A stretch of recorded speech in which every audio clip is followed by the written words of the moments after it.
Hello everyone, সবাইকে স্বাগত জানাচ্ছি স্টাডি জব ত্রিপুরা ইউটিউব চ্যানেলে। গত 7 বছর অতিবাহিত হয়েছে, অর্থাৎ গত 7 বছরে ত্রিপুরা সরকারের অধীনে অনিয়মিত একজন কর্মচারীকেও নিয়মিতকরণ করা হয়নি। মিশন ডকুমেন্ট অনুযায়ী ফিক্সড পে যে কর্মচারীরা আছে তাদের রেগুলার করার কথা ছিল এবং ফিক্সড পেতে কোনো কর্মচারী নিয়োগ করার কোনো প্রতিশ্রুতি ছিল না।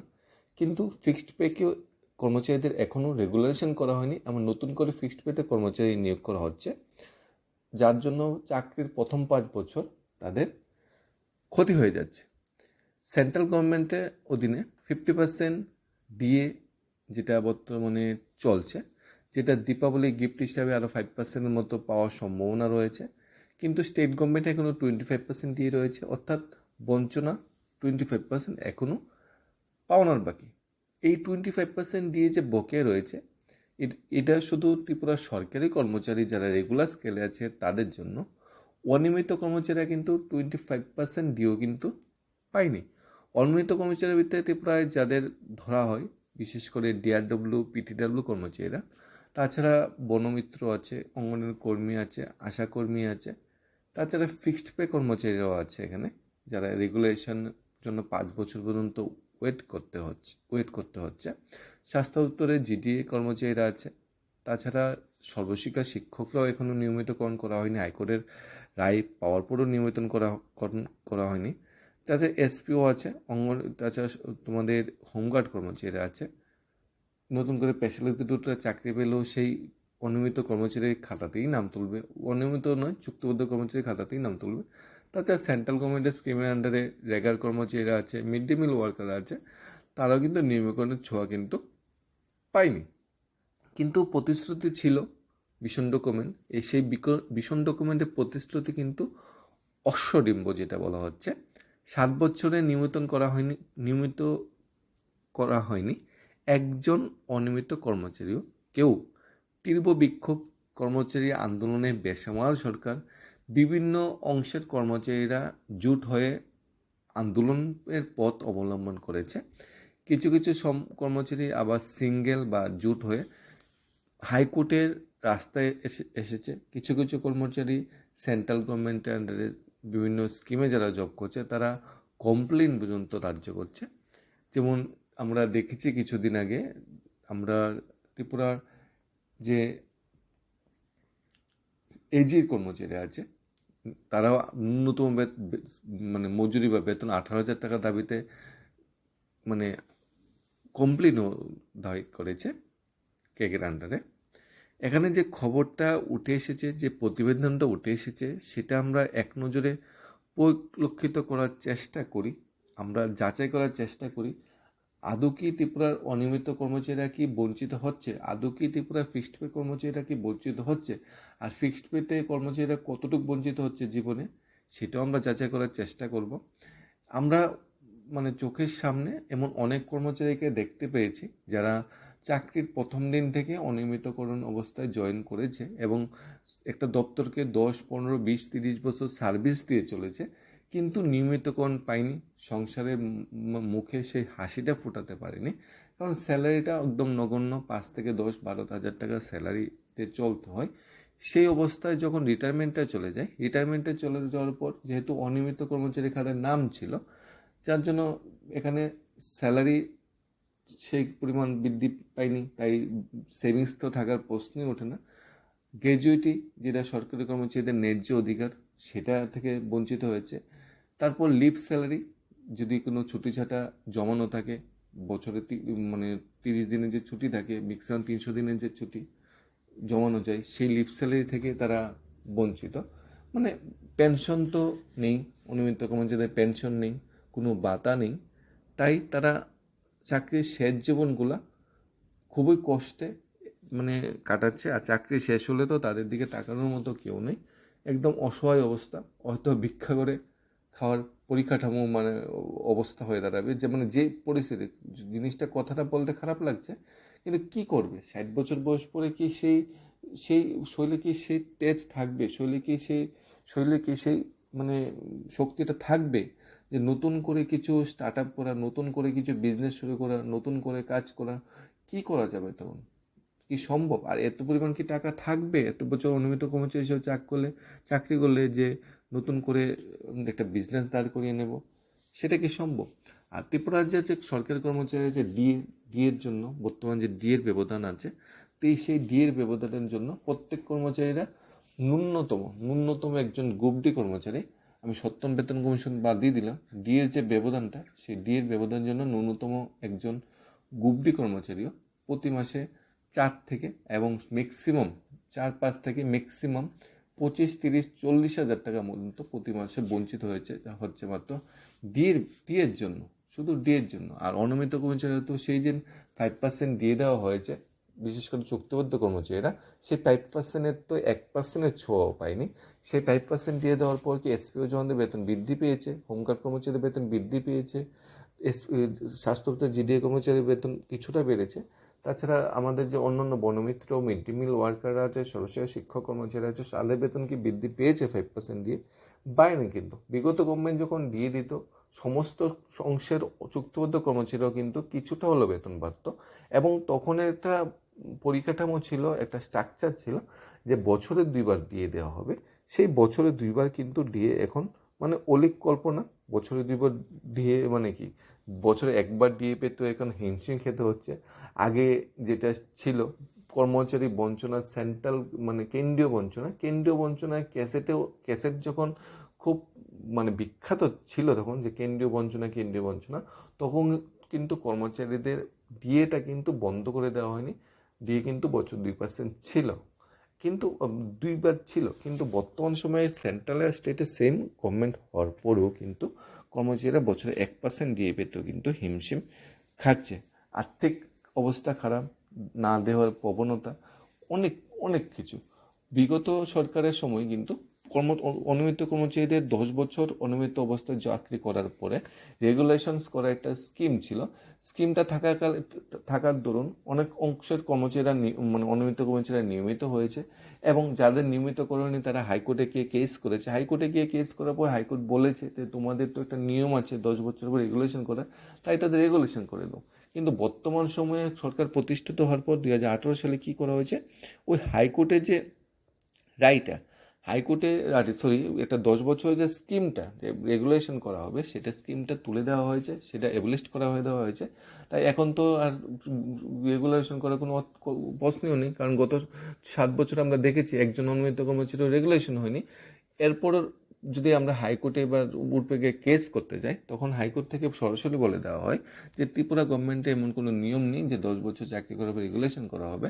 তাই রেগুলেশনে আসা ছেড়ে দাও, সমকাজে সমবেতন দেওয়ার চিন্তা ভাবনা করো। অর্থাৎ সেখানে হাইকোর্টে গিয়েও কর্মচারীরা কিন্তু বারবার ধাক্কা খাচ্ছে, কারণ একটা স্কিম ছিল 10 বছর পর রেগুলেশন করে, সেই স্কিমটা কিন্তু বর্তমানে মুছে ফেলা হয়েছে। ফিক্সড পে কর্মচারীরা চাকরির প্রথম 5 বছর, চাকরির শেষের 5 বছর বেশি বেতন থাকলে কি হবে? সেটা রোগের তলে যাবে, সেভিংসে যাবে। শেষ বয়সে কি আর নিজের মানে আরাম আয়ের শখ কি আর পূর্ণ করা যায়? শেষ বয়সে তো সব ওষুধের তলে চলে যাবে। কিন্তু শেষ বয়সে বেতন যতই কিছু হোক না কেন, চাকরির প্রথম 5 বছর কিন্তু বেতনটা একটু বেশি হওয়ার দরকার, বেতনটা রেগুলেশন হওয়ার দরকার। কিন্তু চাকরির প্রথম 5 বছর স্বল্প বেতন, যেখানে চাকরি পাওয়ার পর সবার বাড়িঘর করার পরিকল্পনা থাকে, জায়গা কেনার পরিকল্পনা থাকে, নিজেকে প্রতিষ্ঠিত করার পরিকল্পনা থাকে, নিজের পার্সোনাল লাইফে বিয়ে বা অন্যান্য জিনিসপত্র করার পরিকল্পনা থাকে, সেখানে 5টা বছরই কিন্তু কোমরটা ভেঙে যায় ফিক্সড পেতে। কিন্তু সেন্ট্রাল গভর্নমেন্টের কোনো স্টেটে বা সেন্ট্রাল গভর্নমেন্টে কিন্তু ফিক্সড পে বলে কোনো শব্দ নেই। একমাত্র ত্রিপুরা গভর্নমেন্টে ফিক্সড পে বলে একটা জিনিস আছে। বিগত গভর্নমেন্ট একটা মানে কালো অধ্যায় করে দিয়ে গেছে ফিক্সড পে সিস্টেমের। কিন্তু বর্তমান সরকার কিন্তু প্রতিশ্রুতি দিয়েছিল 2018-তে যে ফিক্সড পে কর্মচারী থাকবে না, সবাইকে রেগুলেশন করে দেওয়া হবে। সেই আশাতে ত্রিপুরা রাজ্যের 100% ফিক্সড পে কর্মচারীরা কিন্তু বর্তমান সরকারকে প্রতিষ্ঠিত করে, বর্তমান সরকারকে চেয়ারে মানে বসাতে সাহায্য করে, বিশেষ করে ত্রিপুরা রাজ্যের সকল সরকারি কর্মচারীরাই। কিন্তু চেয়ারে বসার পরে কিন্তু সেই ফিক্সড পে কর্মচারীদের কথা চিন্তা করা হয়নি, সেই অনিয়মিত কর্মচারীর কথা চিন্তা করা হয়নি। ভিশন ডকুমেন্টের প্রতিশ্রুতি অনুযায়ী অনিয়মিত চুক্তিবদ্ধ কোনো step by step regulation fixed pay পথা তুলে দেওয়া, সেটা কিন্তু সেই পথাতেই রয়ে গেছে। এখনও কিন্তু সে বিষয়ে কোনো কর্ণপাত করা হয়নি। যে সরকারের প্রতিনিধিরা সর্বশিক্ষা শিক্ষকদের যখন আন্দোলনে নেমেছিল, সে আন্দোলন ভাঙার জন্য সেখানে গিয়ে মানে অনেক ধরনের প্রতিশ্রুতি দিয়েছিল, তাদের আন্দোলনকে সমর্থন করেছিল। বর্তমান সরকার যখন চেয়ারে বসে, তারা যখন সরকারে আসে বিরোধী থেকে, তখন কিন্তু সর্বশিক্ষা শিক্ষকদের কথা বলে গিয়েছে। যেই শ্রেণীর মানে পলিটিশিয়ানরা বিরোধী অবস্থায় যখন 10,323-এর জন্য মায়াকান্না ছিল, 10,323 কী হবে, তাদের জন্য আমরা নেই ব্যবস্থা করব, তাদের চাকরির ব্যবস্থা করব, কর্মসংস্থানের ব্যবস্থা করব, কিন্তু যখন সরকার প্রতিষ্ঠিত হয় তখন কিন্তু সেই 10,323-এর কথা কিন্তু ভুলে গিয়েছে। প্রতি বছর যেখানে যেখানে একবার টেট নেওয়ার পরিকল্পনা আগে থাকতো, সরকার প্রতিষ্ঠিত হওয়ার পরে কিন্তু বছরে একবার টেট তো দূরের কথা, বছরে 2 বছরে একবার টেট কিন্তু হচ্ছে না। মানে শিক্ষকের ঘাটতির হিসেবে যেসব অভিভাবকরা বা বেকাররা সরকারকে প্রতিষ্ঠিত করেছে, তারা শিক্ষকতার জন্য ডিএলএড বিএড করে বসে আছে, শূন্যপদ পড়ে বসে আছে, কিন্তু চাকরি পাচ্ছে না।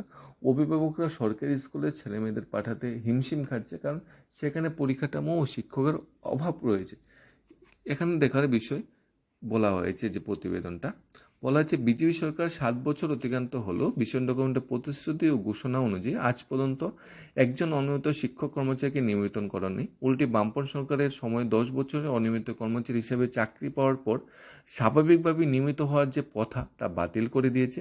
এতে বিজেপি সরকার সময়কালে 7 বছরে কোনো অনিয়মিত কর্মচারী নিয়মিত করতে পারেনি। বিজেপি সরকার এই ধরনের কর্মচারী স্বার্থবিরোধী ভূমিকায় হাজার হাজার কর্মচারীর জীবন নষ্ট হয়ে যাচ্ছে, অবসর জীবনে নেমে আসছে গভীর অন্ধকার।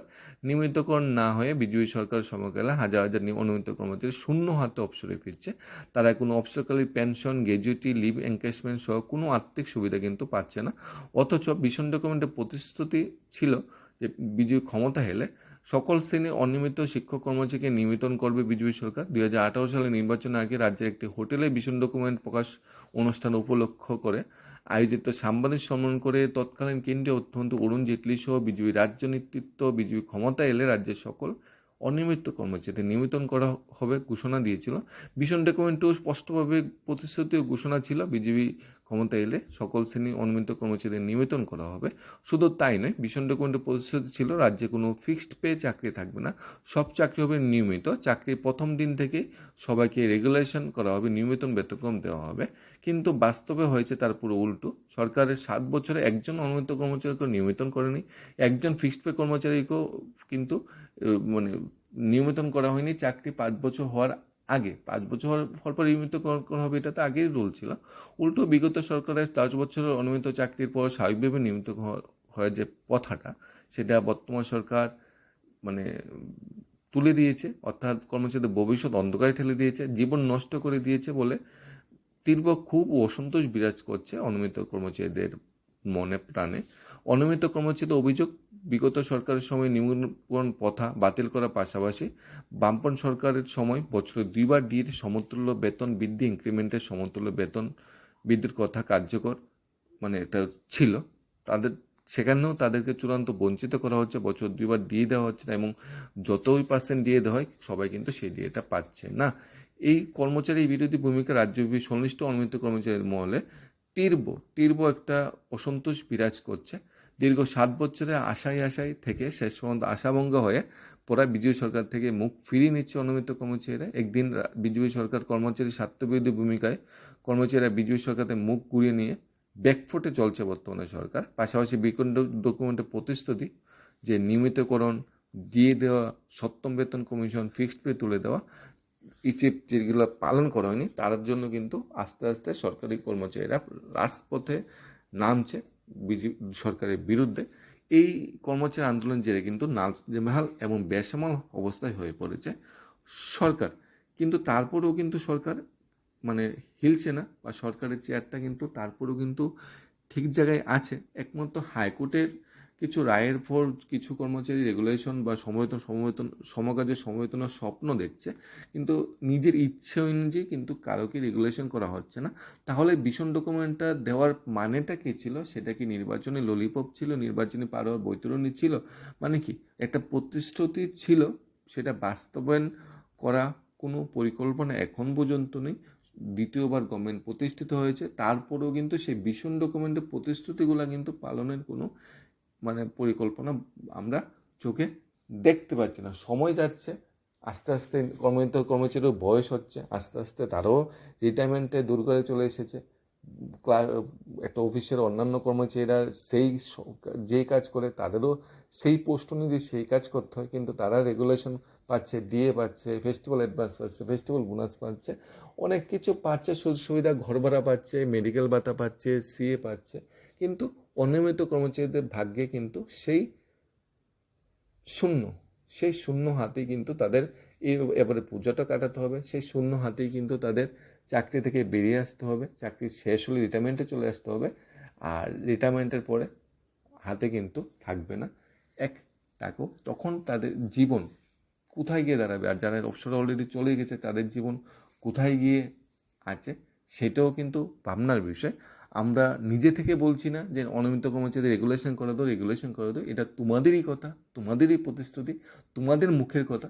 তোমরা মুখের কথা যদি, নিজের মুখের কথা যদি ভ্যালু না রাখতে পারো, তাহলে এমন প্রতিশ্রুতি দেওয়ার কোনো মানেই ওঠে না। আর এরকম প্রতিশ্রুতি যদি দেওয়াই হয় নির্বাচন ললিপপ পার হওয়ার জন্য, তাহলে কর্মচারীরাও আস্তে আস্তে বুঝে যাচ্ছে, কর্মচারীরাও আস্তে আস্তে হিসাব কষতে শুরু করেছে। আসলে তো ললিপপ, সেই ললিপপ তো শুনতেই পেলাম, খেতে পেলাম না। ধন্যবাদ সবাইকে। সমস্ত অন্যান্য কর্মচারীরা, চুক্তিবদ্ধ কর্মচারীরা, ফিক্সড পে কর্মচারীরা যারা আছে, যারা সরকারের প্রতি বঞ্চিত হয়েছে, যারা যেসব নিয়মিত কর্মচারীরা ডিএ বা সেন্ট্রাল গভর্নমেন্টের ডিএর প্রতি বঞ্চনা হয়ে যাচ্ছে, তোমাদের পরিবার সুখে থাকো, তোমরা শান্তিতে থাকো। আর ত্রিপুরার বেকার অংশের ছেলে মেয়েদের জন্য যে প্রতিশ্রুতি দিয়েছিল 50,000 চাকরি, তোমরাও সেই কম্পিটিশনে অবতীর্ণ হও, সেই আন্দোলন বা সেই কম্পিটিশনে তোমরা থাকো। আশা করি প্রতিশ্রুতিগুলি পূরণ করতেও সরকার একদিন বাধ্য হবে, সবার মুখেই হাসি উঠবে। কারণ আজকে যদি ভীষণ ডকুমেন্টে প্রতিশ্রুতি পূরণ করা হয়, তাহলে এই সরকারের যে আশীর্বাদটা পাবে ত্রিপুরা বেকার কর্মচারীদের মন থেকে, সেই আশীর্বাদে এই সরকার 50 বছরও ত্রিপুরা থেকে যাবে না, 50 বছর ত্রিপুরা রাজত্ব করতে পারবে, কারণ এই সরকার কথা দিয়ে কথা রাখতে পারে। ধন্যবাদ সবাইকে। Study job Tripura YouTube channel.